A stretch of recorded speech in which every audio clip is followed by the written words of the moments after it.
ఈ వీడియోలో యోగ వాసిష్టంలోని శ్రీ సుఖ విశ్రాంతి గురించి తెలుసుకుందాం. శ్రీరామచంద్రుని వివేక వైరాగ్య పూరితమైన వాక్యాలు సభలోని వారందరి హృదయాలు పులకింపచేశాయి. అనేక మంది సిద్ధులు మునులు ఆ సభలో ప్రవేశించారు. వారందరూ ఉచిత రీతిన సత్కరింపబడిన వారై సభలో ఆసీనులు అయ్యారు. అంతటా మరలా ప్రశాంత వాతావరణం అలుముకొన్నది. శ్రీ విశ్వామిత్ర మహర్షి రామును ఉద్దేశించి మధుర స్వరంతో పలుకగా చెప్పాడు. శ్రీ విశ్వామిత్ర మహర్షి: ఓ రాఘవ, నీవు పరమ పవిత్రమైన సత్యములనే పలికావు. నీ సూక్ష్మబుద్ధిచే గ్రహించవలసినదంతా చక్కగా గ్రహించావు. వాస్తవానికి నీవు క్రొత్తగా ఎరుగవలసినదంటూ ఏదీ లేదు. అయితే సహజ నిర్మలమగు నీ బుద్ధికి కొంచెము మెరుపు మాత్రం అవసరమై ఉన్నది. ఈ సందర్భంలో ఇతపూర్వం ఒక సంఘటన నాకు గుర్తుకు వస్తోంది. శ్రీ వ్యాసమహర్షి కుమారుడు సుకుడు అనువాని విషయంలో ఇటువంటిదే ఒకానొక సంఘటన జరిగింది. అతడు కూడా నీ వలనే తెలుసుకోవాల్సిందంతా తెలుసుకున్నప్పటికీ జనక మహారాజుచే బోధింపబడిన తరువాతనే ఆత్మయందు విశ్రమించాడు. నీకు మొట్టమొదటగా శుభదాయకమగు ఆ సుఖమహర్షి వృత్తాంతం చెబుతాను, విను. ఓ రామచంద్ర, అటు చూడు. నీ తండ్రి సింహాసనం ప్రక్కనే సూర్యతేజస్సుతో వెలుగుచూ ఆసీనుడై ఉన్న ఆయనే వ్యాసమహర్షి. ఆయన కుమారుడే సుకుడు. సౌందర్య రాశి వంటి ఆ సుకుడు జన్మతః మహాప్రాజ్ఞుడు. యువకుడగు అతడు ఒకప్పుడు ఒక ఏకాంత ప్రదేశం చేరాడు. ప్రశాంత చిత్తుడై పద్మాసనము వేచుకుని ఈ సంసారం యొక్క గతి గురించి, ఇందలి మాలిన్యం గురించి చింతించసాగాడు. అట్లు విమర్శనాపూర్వకంగా విచారించుచూ ఉండగా కొంతకాలానికి అతని మనస్సునందు ఉత్తమోత్తమైన వివేకం ఉదయించింది. మహాబుద్ధిమంతుడు అగుడిచే నిజబుద్ధి బలం చేత చిరకాల విచారించే అతడు అకృత్రిమము, సహజము, సుందరము, సత్యము అయిన ఆత్మస్థితి యొక్క ఆనంద అనుభవమును గ్రహించాడు. అట్లు తనంతట తానే సత్య వస్తువుని ఎరిగినప్పటికీ అతని మనస్సు మాత్రం పూర్ణమగు శాంతిని పొందలేదు. నేను గ్రహించినదే సత్యమా? జీవుడునగు నేను వస్తుతః పరిశుద్ధమగు పరమాత్మన అయి ఉన్నానా అనునటి కించిత్ శంక ఇంకా అతనిని వదల్లేదు. ఫలితంగా సంసార దుఃఖం ఉండనే ఉన్నది. అతని సుస్థిర చిత్తము క్షణభంగురములకు సర్వ సంసార విషయముల నుండి విడువబడింది, అనగా రంగం సిద్ధమైనది. కాని అతడు ఉత్తమ శాంతిని పొందవలసి ఉన్నది. అప్పుడు అతడు ధ్యానము చాలించి తండ్రియగు వ్యాసమహర్షిని సమీపించి ప్రణామం చేసి ఇట్లు ప్రశ్నించాడు. స్వతహాగా ఆత్మస్వరూపునకు నా యందు ఈ సంసార ఆడంబరమంతా ఎట్లా ఉదయించింది? సంసారం అని చెప్పబడినదంతా ఇంతకాలం కల్పించుచున్న వారెవరు? ఈ ఉపాధి యందున్న నేను అఖండునై నిత్యుడనై ఉన్న మాట వాస్తవమేనా? నాకున్న శంకను తొలగించండి. ఆత్మజ్ఞానియగు వ్యాసుడు పుత్రుని ప్రశ్న విని నిర్మల భావంతో యథోచితంగా అనేక శాస్త్ర లౌకిక యుక్తులతో జీవుని వాస్తవ స్వరూపము వివరించాడు. కానీ సుకుడు, నా తండ్రి చెబుతున్న ఈ విశేషములన్నీ నేను ఇంతకు ముందే గ్రహించాను కదా అని అనుకోసాగాడు. కుమారుడు తన వివరణ పట్ల నిరాదరణ పూర్వకంగా ఉండటం గమనించి వ్యాసుడు, నాయనా సుఖ, నేను గ్రహించి ఉన్నదంతా చెప్పాను. నేను ఇంతకన్నా ఎక్కువ ఎరుగను. మిథిలానగర రాజు జనకుడు అను అతడు నాకన్నా కూడా ఉత్తమమైన జ్ఞాని. నీవు వెళ్ళి ఆయనను శరణు వేడు. ఆయన వద్ద నీవు తెలుసుకొనదలిచినది తెలుసుకోగలవు అని చెప్పి మౌనం వహించారు. సుఖదేవుడు తండ్రి పాదాలకు నమస్కరించి సెలవు తీసుకుని మిథిలా నగరం బయలుదేరాడు. ద్వారము వద్ద వేచి ఉన్న సుఖదేవుని రాజు అంతఃపురంలోని ఒక ద్వారపాలకుడు గమనించాడు. వివరాలు తెలుసుకుని జనక మహారాజుకు నివేదించాడు. అప్పుడు జనకుడు ఒక్క క్షణం యోచించి, సరే వస్తే రాని, ఇప్పుడు సమయం లేదు, అనేక రాజకార్యక్రమములలో ఉన్నాను అని సేవకుణ్ణి పంపివేశాడు. 7 రోజులు గడిచిపోయాయి. సుకుడు ద్వారం వద్దనే వేచి ఉన్నాడు. అప్పుడు రాజు ఒక భటుని పిలిచి, పోయి నీవు పోయి సుకుడు అను ద్వారము వద్ద వేచి ఉన్న మునికి బస కొరకు మన నగరంలోని ఏదైనా వసతి గృహం చూపించు. రాజకార్యముల ఒత్తిడి వలన మరొక వారం రోజుల వరకు రాజదర్శనం లభించదని చెప్పు అని ఆజ్ఞాపించాడు. ఒక విశ్రాంతి గృహంలో ఆయనకు బస చూపించబడింది.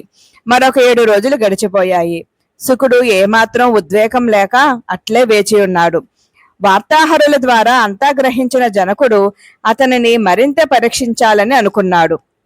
అప్పుడు అంతఃపురంలోని ఒక విశాలవంతమైన గదిలో సుకునకు బస ఏర్పాటు చేయబడింది. ఆకర్షణీయమైన పదార్థములు, భోజనపానములు అమర్చబడ్డాయి. మదమత్తులైన స్త్రీలు అతనిని సేవించుటకు నియోగించబడ్డారు. సుకుడు ఆ అంతఃపురంలో కూడా స్థిరచిత్తుడై మౌనం వహించి ఉన్నాడు. పిల్లగాలులు మర్యవృక్షపు కాండమును కదల్చగలవా? దుఃఖ స్వరూపములై ఉన్న అక్కడి భాగ్యవస్తువులు, సపర్యలు, వంది మాగధ వచనములు, సుందర స్త్రీల సరస సల్లాపములు అతని మనస్సుకు ఏమాత్రం ఆకర్షితంగా కనిపించలేదు. ఈ విధంగా ఇంకొక 7 రోజులు గడిచిపోయాయి. శ్రీ సుఖదేవుని చెక్కుచెదిన ప్రశాంత స్థితిని గురించి తెలుసుకున్న జనకుడు చాలా సంతోషించాడు. స్వయముగా వెళ్లి సుఖదేవుని సభామధ్యమునకు ఆహ్వానించి పూజించాడు. శ్రీ జనక మహారాజు చెబుతున్నాడు, ఓ సుఖదేవా, ఇప్పుడు మీ స్వభావం ఏమిటో గ్రహించాను.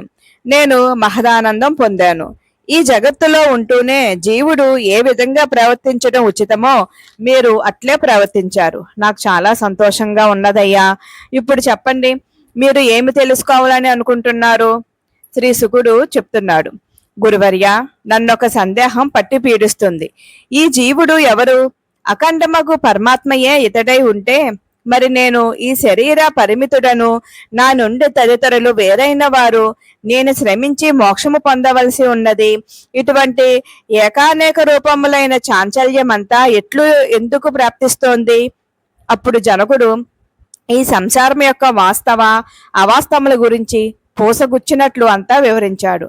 శ్రీ సుకుడు అడుగుతున్నాడు, ఏ మహావక్త, మీరు ఈ విషయములన్నీ ఉన్నట్లు వివరించినందుకు కృతజ్ఞతుడను. అయితే వివేక బలం చేత ఈ విషయాలన్నీ ఇదివరకే గ్రహించాను. శాస్త్రాలు ఈ విషయమే చెప్పుచున్నట్లు తెలుసుకున్నాను. నా తండ్రి కూడా నిస్సారమగు ఈ సంసారం అంతా అజ్ఞానము నుండే వెలువడుచున్నది. అజ్ఞానము తొలగగా ఈ జీవుడు స్వతహాగా నిత్యుడై ఆనందమయుడై పరమేశ్వరుడే ప్రకాశిస్తాడు అని చెప్పి ఉన్నారు. మీరు చెప్పినట్లు జీవుడు జ్ఞానముచే లేక అజ్ఞానము తొలగుడుచే బ్రహ్మము అగును అనే విషయము నాకు అర్థమగుచున్నది. కానీ స్వామి, అజ్ఞానము తొలగటనగా ఏమో నాకు సుస్పష్టమైనట్లు కనిపించుటలేదు. నా యందు అజ్ఞానము తొలగినది అనుటకు గుర్తు ఏది? అట్టి స్థితి ఎప్పటికి లభిస్తుంది? నాకు అఖండత్వం యొక్క అనుభవం ఇంకనూ లభించదేమి? బ్రహ్మమే నేనైతే మరి ఈ జీవుడను అనేది ఎందుకు నా పట్ల ఏర్పడి ఉన్నది? జనకుడు చెబుతున్నాడు, మునీశ్వర, సత్యవస్తువకు బ్రహ్మమును మీరు స్వయంగానే స్వవిచారముచే సుస్పష్టంగా గ్రహించారు. ఆపై మీ తండ్రి గారి వద్ద సవివరంగా విన్నారు. మీరు గ్రహించినదే బ్రహ్మతత్వము. ఇక మీరు తెలుసుకోవలసినదంటూ వేరే ఏమీ లేదు. బ్రహ్మతత్వం గ్రహించాను అని మీరు నిరభ్యంతరంగా భావించవచ్చు. ఎందుకంటారా? మీ దృష్టిలో దృశ్య పదార్థ జాలమంతా అవాస్తవము అయి ఉండుట చేతనే ఈ నగరంలో 21 రోజులు నిర్లిప్తులై ఎట్టి వికారములకు లోను కాకుండా ఉన్నారు. సమృద్ధి అసమృద్ధులు గాని మానవమానములు గాని మిమ్ములను సృష్టించలేదు కదా. మీచే దృశ్యము ధరించబడినట్లే అయినది. ఈ విధంగా దృశ్యము తిరస్కరించబడగా అప్పుడు శేషించు శుద్ధము అనిర్వచనీయము అగు స్వస్వరూపమే పరబ్రహ్మముగా వేదజ్ఞులచే ప్రవచించబడినదని గ్రహించండి. ఓ మహర్షి, అఖండ నిత్యోదిత చైతన్య స్వరూపుడు అద్వితీయుడు అగు ఆ ఆత్మపురుషునికి ఒక్కనికే ఈ జగత్తునందు అస్తిత్వము ఉన్నది. ఇక తక్కినవన్నీ కల్పనా మాత్రములే. అజ్ఞానాయుతములగు సంస్కారముల వలననే నేను, నీవు, పదార్థములు, శుద్ధ బ్రహ్మము ఇవి వేరు వేరు అను భ్రమలు కలుగుచున్నాయి. ఆ భావనలే క్రమక్రమముగా స్వస్వరూపమగు ఆత్మతత్వమును బంధింపబడిన దాని వలె అగుపించి చేస్తున్నాయి. అట్టి బంధం యొక్క అనుభవము ఉన్న వానిని మనము జీవుడు అంటున్నాం. ఆ జీవుడు అజ్ఞానం నశించినప్పుడు ముక్తుడై స్వస్వరూపమగు ఆత్మగా శేషించుచున్నాడు, లేక బ్రహ్మమే తాను అగుచున్నాడు. మహాత్మా, మీరు ఈ భోగముల పట్ల, ఈ సర్వదృశ్య వ్యవహారముల పట్ల ఇదంతా ఏమాత్రము సత్యము కాదు అను సుస్థిరమైన బుద్ధి కలిగి ఉన్నారని మీ ప్రవర్తచే నిరూపించారు. ఇక తేజోమయమగు ఆత్మనే నేను అని గ్రహించుటకు అర్థమేమున్నది చెప్పండి? ఎరుగవలసినది ఎరుగినప్పుడు మాత్రమే అకృత్రిమమగు వేరాగము ప్రకటితమవుతుంది. అట్లు నిస్సంగత్వం ప్రకటించి మీరు మహావీరులు అయ్యారు. శాస్త్రములచే బోధింపబడు అనేక విధి విధానములు, వైదిక వ్యవహారములు జీవునకు అనాసక్త బుద్ధిని నేర్పుటకే ఉన్నాయి. అట్టి అనాసక్తిని మీరు ఇప్పటికే సాధించారు. ఇక మీరు చెప్పవలసినది గాని మీరు వినవలసినది గాని లేదు. పరిపూర్ణత్వము పొందిన వారి యందు రాగ ద్వేష రాహిత్యము, దృశ్యము పట్ల అంతరంగమున నిర్లిప్తత సహజంగానే ప్రాప్తిస్తాయి. మీరు స్వయముగా మీ వివేక బలం చేత పూర్ణత్వం పొందియే ఉన్నారు. మీ తండ్రి వేదవ్యాసులు కూడా సర్వజ్ఞాన నిధి, మహా తపస్సు అయినప్పటికీ మీ వలె ఇంతటి పూర్ణ అనుభవం పొంది ఉండలేదు. నేను వ్యాసుని కంటే శ్రేష్ఠుడను. ఇక మీరో భోగరాగములను ఉద్వేగ అనుద్వేగములను పూర్తిగా త్యజించి ఉండుటచే నాకంటే కూడా అధికులు అయ్యారు. పొందవలసిన ఉత్తమ స్థితిని పొందారు. కనుక మీ మనోరథం సిద్ధించినట్లే. ఈ దృశ్య ప్రపంచమున ముల్లోకములందు మిమ్మలను వివసులను చేయునది, బుద్ధులను చేయునది అంటూ ఏదీ లేదు. కనుక మీరు ముక్తిలో అయి ఉన్నారు. ఇక మీకు సందేహం దేనికి? ఇంతకు మించినది ఏదో ఉన్నది అని భ్రమను త్యజించండి. కట్టుకొయ్య త్రెంచుకున్న ఆవు వలె మీరు బంధ విముక్తులు అయ్యారు. ఇక మీకు ఎట్లు ఉచితమనిపిస్తే అట్లే సంచరించండి. ఆత్మస్వరూపులు ఆత్మ స్వభావులు అయి ఉన్న మీకు నేను నమస్కరిస్తున్నాను. ఓ రఘురామ, మహాత్ముడకు జనకుని ఈ ఉపదేశం విన్న ఆ సుఖయోగి సర్వ శంకలను అక్కడికక్కడే త్యజించి వేశాడు. మలినరహితమగు ఆత్మ అను పరమ వస్తువును అధిష్ఠించి విశ్రాంతి పొందాడు. శోకము, సంశయము, ఆయాసముల నుండి విడిపడ్డాడు. జనకునకు ప్రణామం చేసి అక్కడ నుండి బయలుదేరాడు. సమాధిని అభ్యసించుటకు మేరు పర్వతం చేరాడు. అక్కడ నిర్వికల్ప యోగంలో అనేక సంవత్సరములు గడిపాడు. అటు తర్వాత తైలరహిత స్వయం జ్యోతి వలె ఆత్మ స్వభావమును నిర్వాణ సిద్ధిని పొందారు. సర్వ అజ్ఞాన సంస్కారములు తొలగిపోయాయి. సునిర్మల స్వరూపుడై పరమ పావనుడగు పరమాత్మయందు లీనమై విదేహముక్తుడు అయినాడు.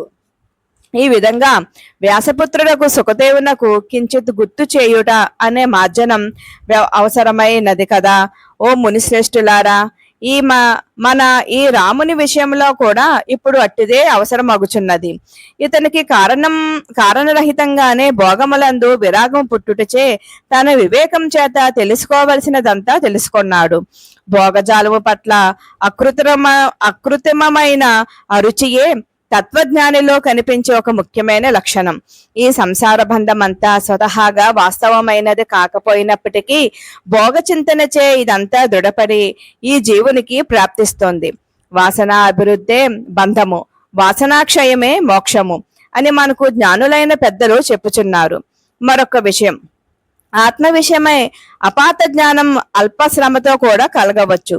ఎవరో చెప్పగా వినినంత మాత్రం చేత కూడా వైరాగ్యం పొందవచ్చు. కానీ అట్టి వైరాగ్య భావన సుస్థిరపడాలంటే సంగరహితమైన బుద్ధి కావాలి. విషయముల పట్ల వితృష్ట మాత్రం ఎంతో కష్టించితే కాని పొందుటకు వీలు కాదు. ఎవరి జ్ఞాన ధనమైతే కామ క్రోధాదులచే ప్రతిహతం కాదో అట్టివాడే తత్వజ్ఞుడు, జ్ఞాని, పండితుడు కూడా.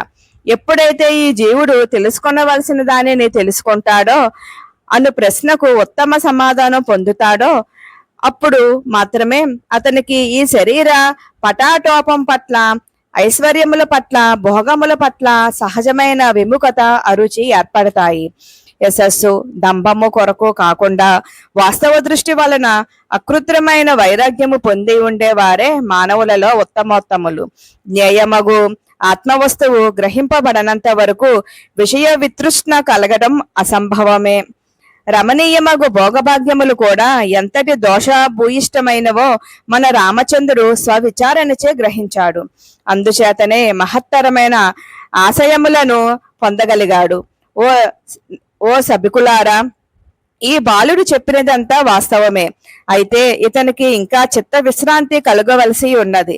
స్వస్వరూపమగు ఆత్మ గురించి విచారణచే ఇతడు తప్పకుండా చిత్త విశ్రాంతి పొందగలడు. ఇప్పుడు ఈ రాముని బుద్ధి కైవల్య శాంతి మాత్రమే కోరుకుంటోంది. లోక కళ్యాణార్థం రాముని చిత్త విశ్రాంతి కొరకు రఘుకుల గురువు, సర్వము ఎరిగినవాడు, సర్వసాక్షి, బ్రహ్మజ్ఞాని, త్రికాలవేత్త అయిన వశిష్ఠ భగవాన్ని ఆత్మవిచారణ బోధించవలసిందిగా సభాముఖంగా అర్థిస్తున్నాను. హే వశిష్ఠ మహర్షి, ఒకప్పుడు మన ఇరువురి వైరం శాంతింపచేయటానికి భగవంతుడగు బ్రహ్మదేవుడు మీకు, నాకు, తదితర మునులకు ఆత్మజ్ఞానం ఉపదేశించారు కదా. ఆ యుక్తిపూర్వకమైన జ్ఞానోపదేశం చేత సర్వ సంసార వాసనలు తొలగిపోగలవు. ఓ బ్రహ్మజ్ఞ, మీ ప్రియ శిష్యుడగు రామచంద్రునకు ఉత్తమమైన ఆత్మ విషయం ఉపదేశించుటచే ఇతడు ఈ రాజ్యం, ఈ లోకం, భవిష్యత్తులో అనేక మంది జనులు పవిత్రత పొందటం జరుగుతుంది. వివేక వైరాగ్యములతో ప్రకాశిస్తున్న రాముడు మీ ఉపదేశమునకు అన్ని విధాలా తగినవాడు. ఇతనికి ఉపదేశించటం చేత మీ వాక్యాలు సార్థకమవుతాయి. ధూళిచే కప్పబడిన పరిశుభ్రంగా ఉన్న అద్దంలో ముఖం సులువుగా సుస్పష్టంగా కనిపిస్తుంది కదా. త్రికాలజ్ఞులకు మీకు మేము చెప్పగలిగేదేమున్నది? భక్తి శ్రద్ధలు కలిగిన వాడు, నిగర్వి, వైరాగ్యవంతుడు అయిన శిష్యునకు బోధింపబడు శాస్త్రజ్ఞానమే సార్థకమవుతుంది. ఏ బోధ అయితే అజ్ఞానమును దగ్ధం చేస్తుందో, సర్వ సందేహములను మొదలంట్లా తొలగిస్తుందో, అనిందితమైన ఉత్తమ సత్యమును ప్రతిపాదిస్తుందో అదే ఉత్తమ బోధ. అట్టి బోధను మీరు మాత్రమే ప్రసాదించగలరు. గురు శుశ్రూష బుద్ధి లేని వానికి, విరక్తుడు కానివానికి, అపాత్రులకు ఉపదేశించబడే జ్ఞానం కుక్కతోలులో పోయబడిన పాలవలే అపవిత్రమే అవుతోంది. హే వశిష్ఠ మహర్షి, మీరు మహావైరాగ్య సంపన్నులు, భయ క్రోధములంటూ లేనివారు, నిర్మలమైన స్వభావము కలవారు, సాధు పొంగవులు. అట్టి మీ వంటి మహనీయులు ఆత్మ విషయమే ఉపదేశించడం చేత ఆ ఉపదేశ సమయంలోనే బోధింపబడు వారి బుద్ధి వికసించి విశ్రమించగలదు. అప్పుడు వ్యాస, నారదాది మహర్షులు అభ్యర్థనాపూర్వకంగా వశిష్ఠుని వైపు చూచి చిరునవ్వు నవ్వారు. శ్రీ వశిష్ఠ మహర్షి చెబుతున్నారు: ఓ విశ్వామిత్ర మహర్షి, ఈ సభకు వేంచేసిన వ్యాస, నారదాది ముని సత్తములారా, నేను మీ ఆజ్ఞను శిరసావహించడానికి సిద్ధంగా ఉన్నాను. సజ్జనుల వాక్యములు ఉల్లంఘించే శక్తి ఎవరికుంటుంది? మీరు నన్ను నియమిస్తున్నట్లుగానే ఈ రామాదులకు జ్ఞానోపదేశం చేసి అజ్ఞానమును నివృత్తింప చేస్తాను. దీపం వెలిగించిన తరువాత చీకటి ఆ సమీపంలో ఉంటుందా? పూర్వము నా తండ్రి యగు బ్రహ్మదేవుడు నాకు తదితర మునివరణ్యేళ్లకు ఉపదేశించిన ఆత్మజ్ఞానమును నేను ఇప్పుడు స్మరించుచున్నాను. ఈ నా ప్రయత్నము సంసార భ్రమను శాంతింప చేయటానికి, లోక కళ్యాణము కొరకు ప్రవృత్తమగుగాక. ఇట్లు ఆయన ప్రతిజ్ఞాపూర్వకమైన మంగళాశాసనం పలికారు. కొద్ది క్షణాలు ధ్యాననిష్ఠులే దృష్టాంతములు, ఉపాఖ్యానములు, ప్రమాణములు మొదలైన పరికరములు చేకూర్చుకున్నారు. అప్పటికప్పుడు ఆ సభయందు వక్త, శ్రోతలకు అనుకూలమైనటి వాతావరణం, వేదికలు తయారు చేయబడినాయి. అప్పుడు మహర్షి వరేణ్యులకు వశిష్ఠ మహర్షి అజ్ఞాన శాంతి కొరకు పరతత్వ బోధకమైన యోగ వాసిష్టము లేక అఖండ రామాయణము ఇట్లు ప్రవచించ ప్రారంభించారు. నెక్స్ట్ వీడియోలో సదేహముక్తి, విదేహముక్తి గురించి తెలుసుకుందాం.